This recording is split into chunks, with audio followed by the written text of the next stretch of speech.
How's it going, man? Wait. Nice to meet you, brother. Jared. Nice to meet you. I got a W9 for you. Cool. As of right now, there is no ramp into this building. So that is gonna be a pain.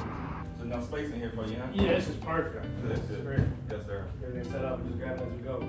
That's right, man. I appreciate Your it. own little side room. Yeah, exactly. We never get spoiled. Try to make it as easy as possible. Yes, I appreciate that. It's always such a pleasure getting on shoots where people are just happy and they want to ask questions and they want to be a part of the whole process. This shoot was for a chiropractor and he was just in love with just watching us work. He was so down for ideas. He was giving ideas. He just wanted to collaborate with us. And the whole time he just had a smile on his face.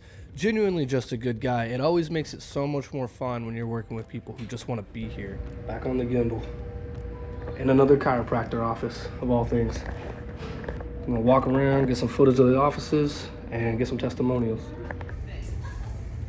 I've really started to fall in love with the gimbal. Now that I've used it a lot more, I'm getting more used to how I can make the movements work in my favor. And one thing I've started to look into a lot is the tilter ring for the Ronin. Again, I'm not somebody who likes to buy a lot of equipment. It has to suit me and it has to make sense for what I do. Seeing that I'm constantly using the Ronin now, I want to be able to build it up a little bit. I want to be able to have a monitor on there. I want to be able to have audio on there if I need it, all without having to try to balance it on the gimbal that it is now. I'm also debating maybe upgrading to the RS4 in the future, just for the new algorithm and the stronger motors and the way that they designed it with the auto locks and the ability to go vertical. There's a lot of reasons that going from the RS2 to the RS4 would make sense for me. But again, it's a big investment, so I'm not there yet, but it's something I'm keeping an eye out on.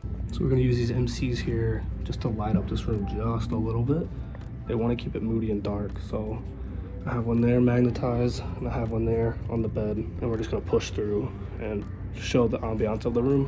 One thing that's important to understand is that these clients are hiring you for your expertise. So when he asked me to shoot that room, he didn't ask me to light it, but it's my job to say, hey, I'm gonna do these couple little tweaks and it'll make the footage look better. It's not his job to know that. Same thing with this interview setup here. They initially wanted it in front of this sign right here. The problem was that the sign was too high and the wall and the area was just a little too flat. It made it difficult to make it look good. So again, it's my job to say what I think would look better. So after setting it up here and trying to mess around with it, I just couldn't get something that I thought looked good.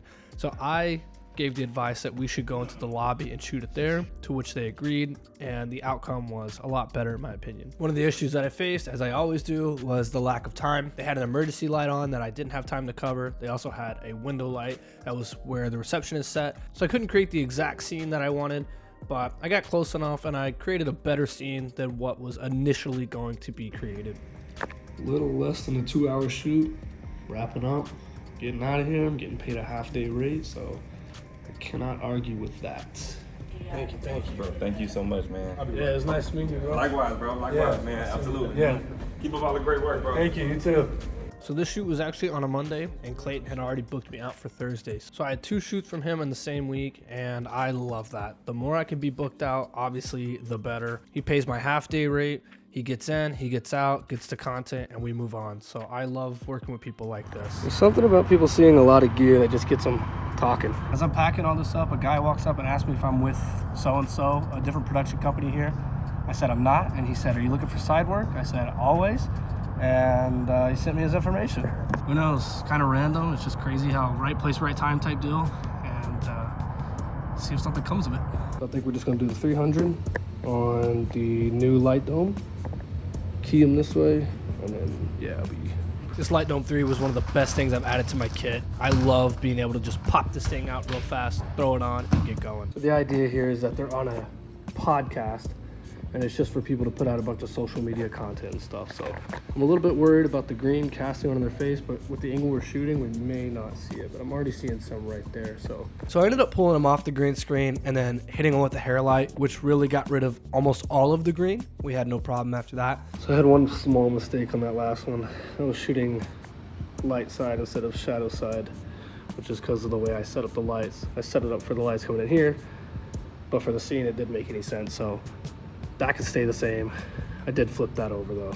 So now For the rest of it, we will be shooting shadow side. So mistakes happen, but it is just what it is. You got to roll with the punches. You learn from those mistakes. You get better. Next time I'm in this situation, I won't think twice about what I'm supposed to do. The next time we do this, we will be doing a practical background instead of a green screen background. The green screen just causes more problems than it's worth. But at the end of the day, we're learning. We're trying to do better, and we're all just trying to make it out here.